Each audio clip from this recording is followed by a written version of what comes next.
조금 전에 잠깐 예고해드렸죠. 요즘 정치권에서 가장 핫한 인물이라고 해도 과언이 아닌 한동훈 국민의힘 당대표가 MBN 뉴스 7에 출연하기 위해서 지금 이 자리에 와 있습니다. 어서 오십시오. 그렇습니다. 예, 저는 지난번에 말씀하실 때 여의도 문법을 쓰지 않겠다. 그 말이 굉장히 와닿았던 게 그동안 다른 정치인들은 좀 물어보면 말을 좀 꼬아서 하거나 좀 피하는 경향이 있었는데 당대표님께서는 그런 게 별로 없었어요. 속 시원하게 말씀을 해주셨거든요. 오늘도 좀 기대를 해보겠습니다. 그러라는 말씀이시네요. 자, 우선 그럼 단도직입적으로 가장 어려운 문제입니다. 여소야대. 지금 보면은 계속 다람쥐 쳇바퀴 돌듯이 돌고 있어요. 이걸 어떻게 해결할 수 있을까요? 과거에 여소야대였던 적은 많이 있습니다. 그런데 그럴 때 꼭 여당에서 좋은 정치를 못했던 것은 아니거든요. 네. 제가 당대표에 출마하면서 내걸었던 얘기가 결국 이럴 때는 민심의 파도에 우리가 올라타서 상대에 대해서 질책할 것은 질책하고 민심과 함께 정치를 하는 것을 말씀드렸는데요. 그렇기 때문에 제가 여러 가지 우리가 이 맞닥뜨리고 있는 난제들에 있어서 국민의 눈높이에 맞는 정책을 펴고 그리고 그 과정을 충분히 설명하는 것으로서 저는 난국을 풀어나갈 수 있다고 생각합니다. 국민들께서 지금 이 상황을 안 보시고 계신 게 아니거든요. 네. 굉장히 짜증스럽게 보고 계실 텐데 누가 그래도 국민을 위한 정치를 하는 것인지를 유심히 보고 계시고 거기에 따라서 길을 함께 열어주실 거라고 저는 생각합니다. 근데 그 국민의 눈높이라는 게 지금 야당에서 보는 것과 여당에서 보는 게 다르기 때문에 문제 아닙니까? 역시 그 국민의 눈높이를 정하는 건 여당도 아니고 야당도 아닙니다. 국민입니다. 네. 그게 굉장히 모호할 수는 있지만 네. 모호하다고 해서 선이 없는 건 아니거든요. 그 선을 국민들께서 보고 계시다고 생각하고 누가 거기에 맞는 언행을 하고 맞는 실천을 하고 있는지를 국민들께서 판단하고 계실 거라고 생각합니다. 저는 제가 63% 받았잖아요. 네네. 그걸 하라는 아주 단호한 명령이다라고 생각해요. 출마 선언하실 때 제3자 특검법을 발의하겠다고 하셨는데 아직 안 되고 있는 거죠? 저 이틀 됐고요. 이틀 됐고 지금 이 민주당이 냈던 특검법에 대해서 이제 이 최종적으로 거부권이 관철이 됐죠. 저는 지금 민주당이 내고 있는 특검법은 선수가 심판 고르는 법이고 그리고 이 내용상으로 너무 무소불위의 권한을 갖고 있어요. 그래서 네. 사법 시스템을 무너뜨리기 때문에 절대 안 된다고 계속 말해왔고 네. 그걸 지금 이제 이 법을 철회시키는 것을 이제 관찰한 것이고요. 당내 절차를 거쳐서 제가 말씀드렸던 제3자 특검법, 저는 이제 대법원장이 임명하는 특검을 말하는 것인데 네네네. 이게 왜 필요하고 그리고 이게 왜 이 정도를 해야 국민들께서 우리가 마치 무슨 진실을 규명하는 것을 원하지 않는 것인 양 오해하시는 것을 푸실 것이고 그래서 다음 단계를 넘어갈 수 있을 것이기 때문에 저는 그 부분을 당의 민주적 절차를 통해서 잘 설명하려고 합니다. 제 입장이 바뀐 게 없습니다. 앞으로 그러면 설명을 해서 국민의힘 당을 지금 설득할 것이다? 그렇습니다. 저는 발의해야 한다고 생각해요. 그러면은 지금 만약에 지금으로서는 당내에서는 지금 반발이 심하단 말입니다. 그런데 민주당이 만약에 이걸 받으면 그럼 지금 국민의힘은 안 하겠다고 하는데 민주당은 받겠다고 하게 됩니다. 그럼 어떻게 하죠? 민주당이 이미 이재명 대표께서 이거 안 받겠다고 말씀을 이미 하셨죠. 그러니까 그 만약은 이미 전제는 틀린 것인데요. 근데 지난주에 약간 검토도 한다고 내용이 민주당은 나왔어요. 여러 가지 말이 있지만 민주당은 지금 뭐 이재명 대표가 아니라고 하면 아닌 거 아닙니까? 그 당의 의사결정 체제에 다른 게 있나요? 저는 없는 것 같은데요. 그렇지만 저희는 민주당과의 어떤 전략 차원에서가 말이 아니라 이것이 국민의 눈높이와 국민의 입장에서 충분히 수긍할 만한 것이고 그리고 쳇바퀴 돌듯이 민주당이 계속 넣겠다고 하잖아요. 이런 문제를 해결할 수 있는 방안이기 때문에 설명드릴 수 있습니다. 그리고 제가 말씀드리는 방안이 가지고 있는 여러 가지 장점들이 있거든요. 그 부분들을 제가 하나하나 풀어서 여기에 말씀드리기에는 시간적 한계가 있지만 중진분들께서도 제가 이런 상황에서 이런 의미 때문에 이렇게 하는 것이라고 설명드리면 공감해 주시는 분들이 많이 있습니다. 저희는 일극체제의 정당이 아니에요. 당대표가 이렇게 하라고 해서 무조건 하는 정당도 아닙니다. 다만 제가 당대표로서 그 얘기를 걸고 당선이 됐습니다. 그렇죠? 그러면 그 내용을 제가 진솔하게 설명할 것이고 그 과정에서 저희가 국민의 눈높이에 맞는 길을 찾겠습니다. 그러면은 이제 당을 그렇게 설득하는 데 있어서 혹시 정책위의장 자리도 영향을 미칠까요?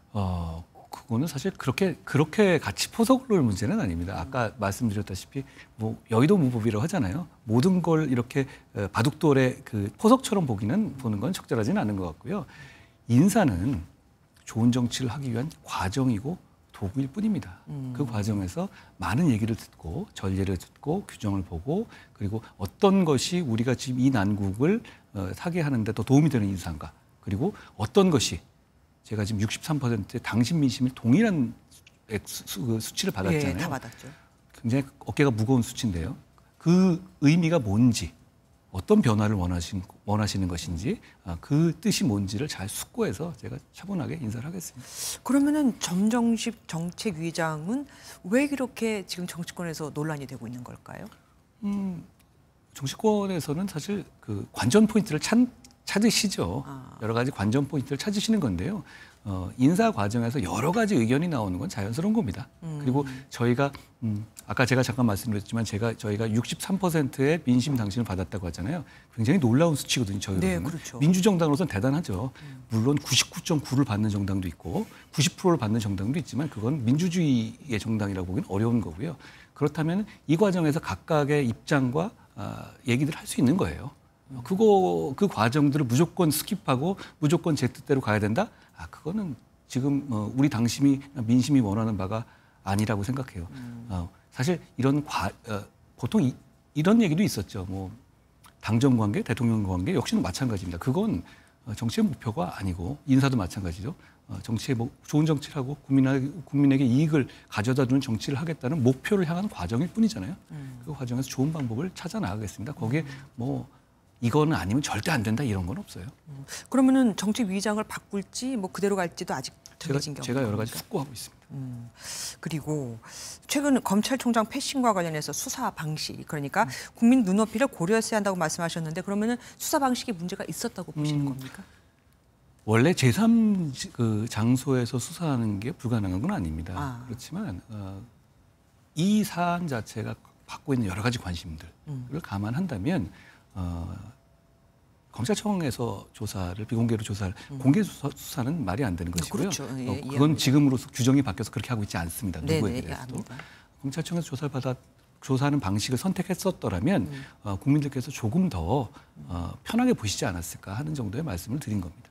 결국은 이제 검찰의 조사까지 이루어졌잖아요. 그러면 검찰이 이미 많이 늦었어요.